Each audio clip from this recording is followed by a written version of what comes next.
Me, just as it's probably a little bit weird for you. Every fifth Sunday this year, I'm going to do something a little bit different.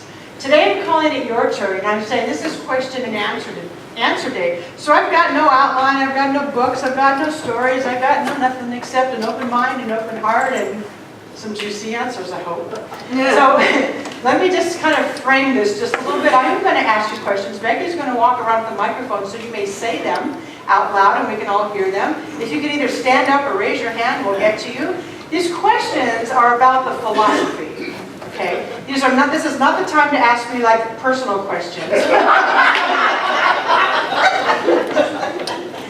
This is also, don't ask me to quote like chapter and verse of any particular scripture. You can ask me scriptural questions as long as it comes back to what this is. Okay, so really it's like you've been coming for a while and you're wondering about, what about that? Or you've taken a foundational class and you thought it was going to give you all your answers and it just confused you more. So now you're saying, well, okay, I took that class, but what about that? Okay, so it's questions about the science of mind philosophy. And we'll do this for about 20 minutes and then we'll finish in prayer like we always do. All right, so who wants to be first? Who wants to ask me the first question? Mr. Richard. I feel like I should sit or something. So, we're live. Okay. Jennifer set it up beautifully, and I appreciate that, Jennifer. It's about prayer, it's about treatment, it's about God, it's about all that stuff. How much time do you have? Put in one question. One question is, when I pray for something, I know prayer works. Who and what am I praying to? When I do treatment, who and what am I treating to? And I think, kind of along with Jennifer and for me personally, what does science of mind do with that? That's actually a really easy question. I can answer it in four words. To the God within. So the prayer is to the God within, but I'm going to expand for other people's sake as well. So this philosophy does not have us praying to a God outside of us, because we don't believe there is such a thing as a God outside of us, other than the fact that God is more than us. But when we say God, we are not talking about a he or a she that's out there somewhere that we're praying to. So really what we are doing is praying with, praying from. And so it's understanding that return within. We close our eyes, as I like to say, for the outer distractions, and we connect with something greater than us right here in our own being. And so our prayer is not doing something to a God out there. Our prayer is doing something to us, so that we may then align ourselves with the greater truth that's over here. How's that? Yeah. Who's next? David. We'll do David and then Michael. Okay? Well, Michael will be after David. Thank you.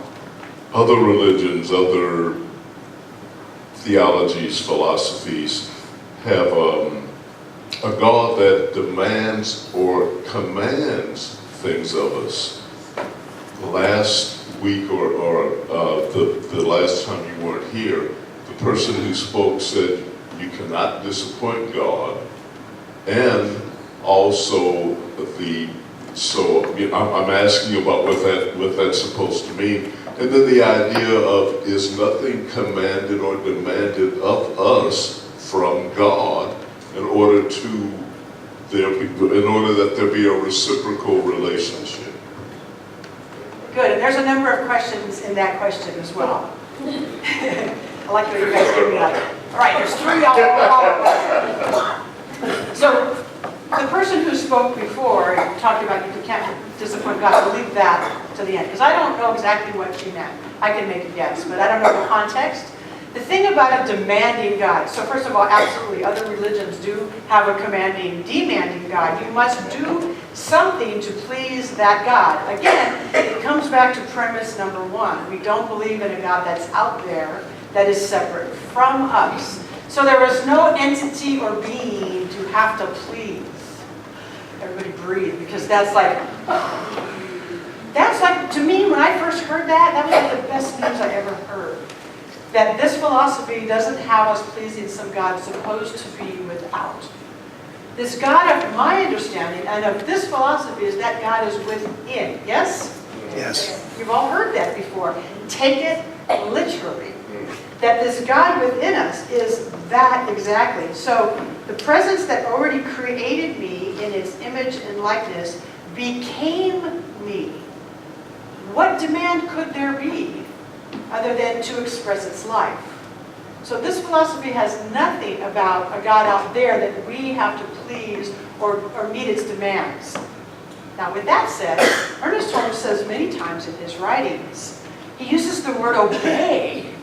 And he says it in the context of, if we shall obey the law, it will work with us. Ooh, that sounds like obey, okay? So what that's saying is that we live in a universe of spiritual law. It's right here where we're at, responding to us. So the energy that we are speaking into is just right here. It means complying with the law. If there's a spiritual law that says, I must choose my thinking, or else my life is going to be willy-nilly, I'm going to be a victim. I must choose my thinking. That's my way of obeying the law. Let me make it really, really tangible. Look at the electrical outlet right there, providing electricity to this building. The electricity just is, but electricity has its laws. We must obey it to make it work for us. That electric socket right there, or any of them in this building, are what light us up, yes? It's what make our microphones. So we're obeying the law of electricity. You provide a conduit, you plug it in, and voila. If I don't work with that law of electricity, I'm going to hurt myself. So along those lines, we are to obey the law, which simply means work with it. Work with it. So the spiritual law is God responds to you internally as you work with it. It's a big question, actually. It's a big question. It's a foundational class, self-mastery class, treatment and meditation. By the time you get to those 3 classes, you may go, I get it now. Okay? Maybe. Yeah. Spiritual law. So for those of you who are new, law doesn't mean rules in this application. It means working with principle. The principle of electricity has a law. The principle of our spirituality has a law. So we're not pleasing any demanding God at all. Not saying that it's not right for other religions to teach it that way. That's the way other religions do teach it that way. But not this one. This one says you need to work with it. So if you want your life to be better, choose it.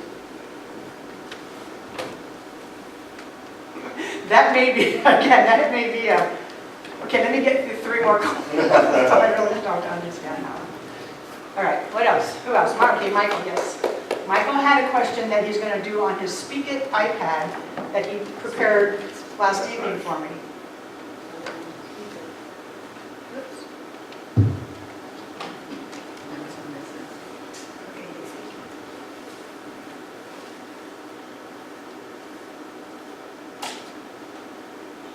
Reverend Sean, what I want to ask you is God in every one of us, including people who hurt others.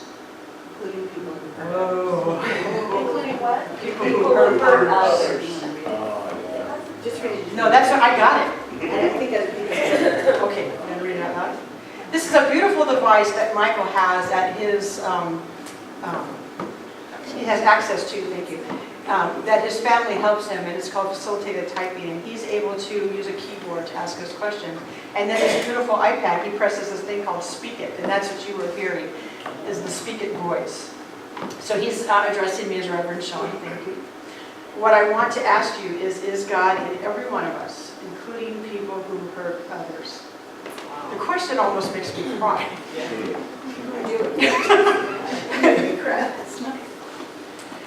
So we just sang the song today, Michael, yes? It's in every one of us. And when we say it's in every one of us, we're saying God is in all people. Michael knows some sign language, that's why I'm answering it properly like that. The it's is God. God is in all people. And people have choice. So when people hurt other people, God is still in them.